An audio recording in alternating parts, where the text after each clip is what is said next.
Warahmatullahi wabarakatuh. Good morning, my students. How are you today? Alhamdulillah, luar biasa. SD Nurul Faiza, semangat. Yes, yes, yes. Okay, before we start our class today, let's pray together. A'udzu billahi minasyaitonir rajim. Bismillahirrahmanirrahim. Alhamdulillahi rabbil alamin. Ar-Rahmanir-Rahim. Maliki yaumiddin. Iyyaka na'budu wa iyyaka nasta'in. Ihdinas siratal mustaqim. Siratal ladzina an'amta 'alaihim ghairil maghdubi 'alaihim waladdallin. Amin. Okay, so what is our subject today? Yes, our subject today is thematic. Okay, Miss Ayuni will share screen. Nah, tematik.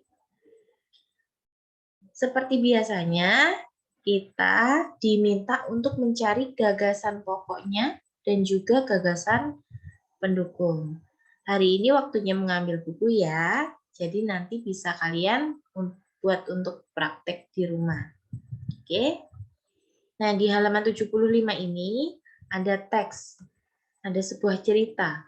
Nah, kira-kira dari setiap paragraf yang ada di teks ini, mana yang menunjukkan kalimat gagasan utama, kalimat atau gagasan utama, mana yang menunjukkan gagasan pendukungnya.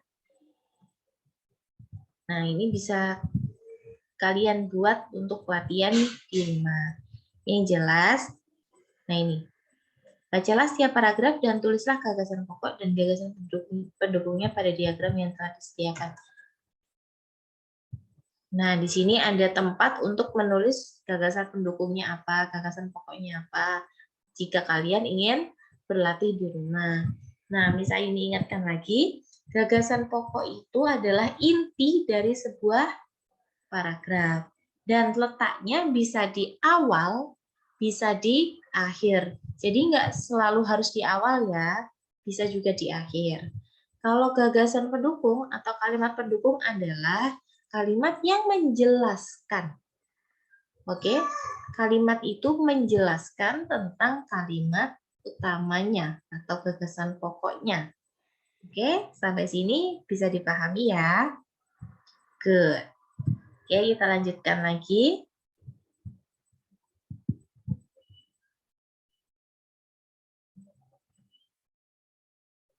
Nah, kita akan belajar tentang bunyi. Oke, we have ears. We have ears. The function of ears is to hear. Fungsi dari telinga adalah untuk mendengarkan. Yang telinganya masih sehat, kita bersyukur sama-sama ya. Alhamdulillah, terima kasih ya Allah, telinganya masih sehat, masih bisa dibuat mendengarkan. Nah, oke, kita baca ini ya. Semua bunyi membuat udara bergetar. Getaran bunyi mengenai gendang telinga yang berupa selembar kulit tipis. Nah, ini yang putih di sini itu namanya gendang telinga. Saat itulah gendang telingamu juga mulai bergetar. Getaran dari gendang telinga ini menjadi lebih besar di telinga tengah. Telinga tengah yang ini ya. Oke. Dari telinga tengah diubah menjadi pesan-pesan listrik di telinga dalammu. Nah, ini dengan di dalamnya. Oke, jadi masuknya suara itu adanya getaran dari udara yang mengenai gendang telinga. Gendang telinganya ini menjadi lebih besar, kemudian getarannya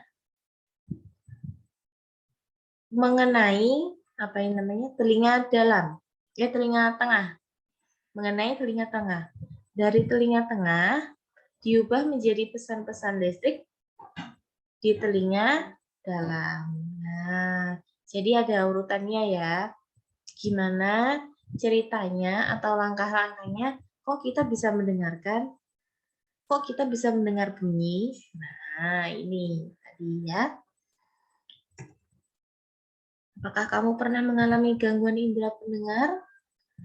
Miss Ayuni pernah sekali. Oh iya, biasanya kalau berenang terus kita kemasukan air, nah itu kan juga akhirnya kurang jelas ya, karena tertutup atau terhalang oleh air. Dan juga kalau telinganya lagi kotor, kalau bisa jangan dibersihkan pakai cotton bud. Oke, nanti itu akan membuat kotorannya semakin masuk, semakin masuk, semakin masuk. Karena Miss Ayuni sendiri dulu pernah seperti itu. Bersihkan telinganya pakai cotton bud, kurang hati-hati, akhirnya susah mendengarkan. Tapi alhamdulillah sekarang udah sehat, udah bisa dengar lagi. Oke, kita lanjutkan lagi. Nah, ini ada cerita. Seperti yang pernah kita bahas kemarin, Indonesia ini terdiri dari berbagai macam agama, terus suku, budaya. Nah, di sini ada cerita ini. Ceritanya itu tentang seorang anak. Ini, ada guru namanya Pak Burhan mengajak anak-anak cerita seputar hari raya. Sehari sebelum hari Natal, yaitu tanggal 24 Desember, aku dan keluarga berkumpul di rumah Opa, ujar Edo. Di hari itu, Oma pasti memasak makanan spesial yang jarang dimasaknya di hari lain. Nah, Pak Depa juga menjadi makanan spesial yang terhidang di malam Natal. Kami sekeluarga berkumpul hingga larut malam dan mengakhiri malam dengan berdoa. Nah, kalau di hari Natal pada tanggal 25 Desember, kami sekeluarga pergi beribadah Natal di gereja. Ini cerita dari Edo yang beragama non-muslim ya. Nah, selanjutnya, wah hampir sama ternyata seperti Hari Raya Idul Fitri, kata Siti. Kami di Hari Raya Idul Fitri selalu berkumpul dan memohon maaf dengan kerabat dan saudara setelah ibadah di masjid. Benar ya, setiap Idul Fitri kita, kalau bahasa Jawanya itu mengunjungi tetangga, saudara kita untuk bermaaf-maafan. Biasanya makanan yang banyak saat Lebaran itu ada ketupat dan opor ayam. Nah, itu kalau dari ceritanya Siti ya, atau dari kita umat Islam. Nah, ini ada di Bali menjelang Hari Raya Galungan, seluruh kampung selalu ramai dihiasi oleh penjor atau janur yang tinggi. Kami sekeluarga lebih sering pulang ke Bali menjelang Hari Raya Galungan agar bisa berkumpul dengan sanak saudara di sana. Sebelum merayakan bersama, keluarga melakukan ibadah di pura pada pagi hari. Ini kalau dari Bali. Ini ceritanya Dayu. Semua sudah bercerita. Aku juga mau cerita, Pak. Boleh ya? Hari ini banyak yang berbagi cerita, katanya Lani. Oke, boleh. Tentu saja boleh, Lani. Ayo sekarang giliranmu cerita, kata Pak Burhan. Nah, kamu pasti belum mendengar cerita tentang kebiasaan keluargaku di Hari Raya Waisak. Sebenarnya sih tidak banyak berbeda. Ibu dan nenekku biasanya juga membuat masakan spesial menjelang Hari Raya Waisak. Saat ini nenekku yang paling tua, jadi semua keluarga akan datang ke rumahku untuk berkumpul pada hari Waisak. Selain menyediakan makan untuk keluarga, pada hari tersebut biasanya kami berbuat kebaikan bagi orang lain yang membutuhkan. Vihara, rumah ibadah kami pun dipenuhi cahaya lilin umat yang hadir untuk menjalankan ibadah di sana, katanya Lani. Nah, dari cerita ini tadi, apa yang bisa kita pelajari? Kita bisa belajar kalau banyak sekali sebenarnya perbedaan di Indonesia ini. Tetapi meskipun berbeda, kita harus tetap saling toleransi atau menghargai. Jadi nggak boleh pilih-pilih, kamu bukan ini, kamu nggak boleh temanku, kamu bukan dari sini, kamu nggak boleh jadi temanku. Nah, semuanya adalah teman.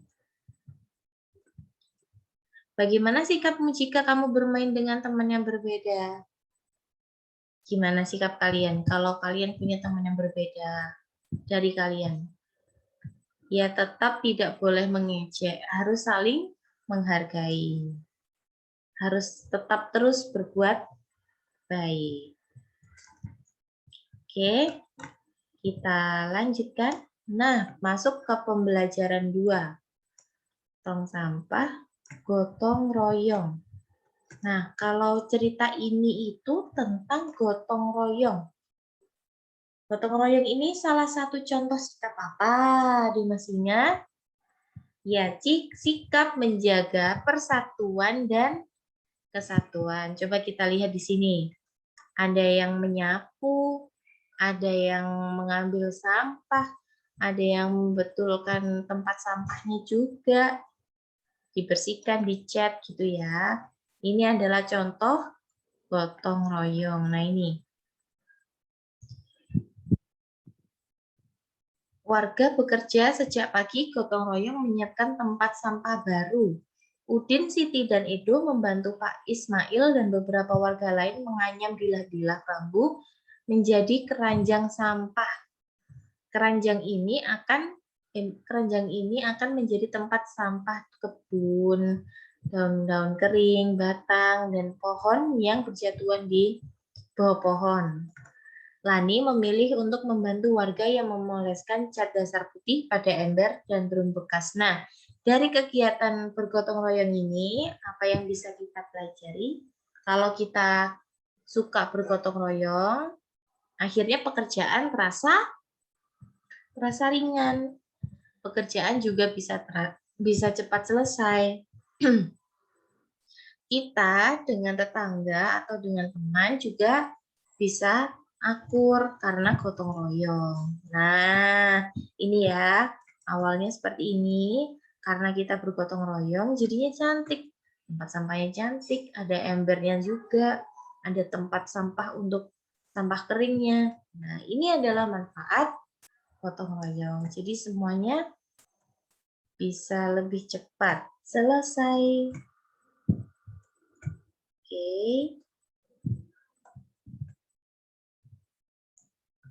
Nah, kita lihat materi selanjutnya. Ini matematika ya. Untuk matematika akan diajarkan di mathematics. Okay, I think that's all for thematic today. Thank you very much for watching this video. And let's close our class today with doa kafaratul majelis. Subhanakallahumma wa bihamdika asyhadu alla ilaha illa anta astaghfiruka wa atubu ilaik. Thank you very much for watching this video and see you. Assalamualaikum warahmatullahi wabarakatuh.